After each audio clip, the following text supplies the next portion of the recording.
Welcome everyone.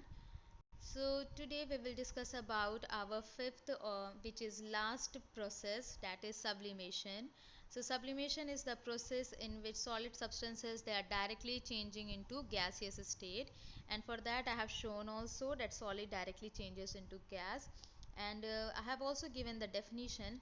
Sublimation is the process in which solid converts into gaseous state directly. Directly means it is not at all undergoing liquid state, it is skipping liquid state and directly changing into gaseous state. And I have also given some examples. So these are five examples, and all these five examples are very important. So you need to learn all these five, not only one or two. Camphor and naphthalene, they are well known to you. You might have seen this at your home also. Then third one is iodine, dry ice. Our dry ice is solid carbon dioxide. And fifth one is ammonium chloride, NH4Cl. So these are the five examples which are very important. So these substances they are said to be sublime substances. The reason is that because these substances they are showing the process of sublimation. That means these substances they are directly changing from solid state to gaseous state and vice versa. So this is about sublimation. Now we will discuss the reason also, that what is the reason that there are few substances which is not at all existing in liquid state and they are only existing either in solid state or gaseous state.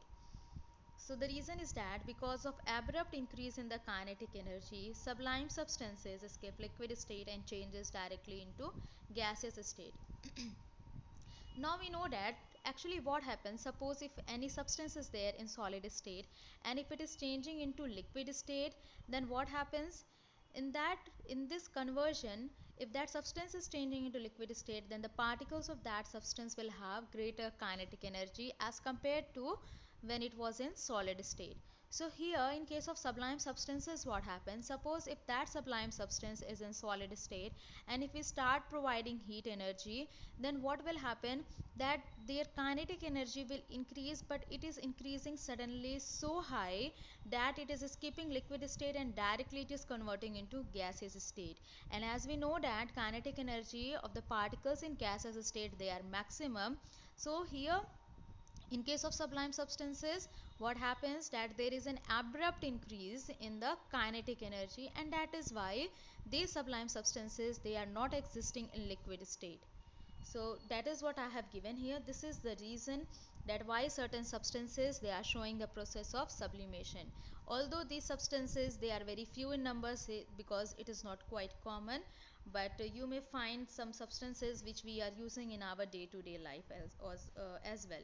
So this is about all the five processes of the can matter change its state which we have discussed.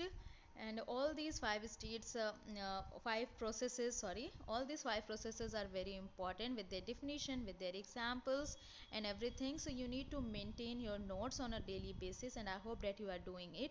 If not, then you please try to maintain it properly. It is very important because in your pre-midterm examination your syllabus is this whole chapter 1. So you need to prepare this chapter 1 very nicely, because all the questions will be from this chapter only.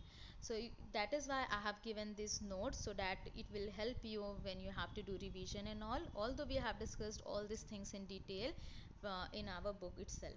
So this is for today. Now our next topic will be the Celsius scale and Kelvin scale, and how to convert temperatures from Celsius scale to Kelvin scale, and from Kelvin scale to Celsius scale, which is another very important topic. But it is very easy also, because it is based on only one formula, which I think that you already know if you have practiced it enough. So it will be very easy for you to understand. Thank you.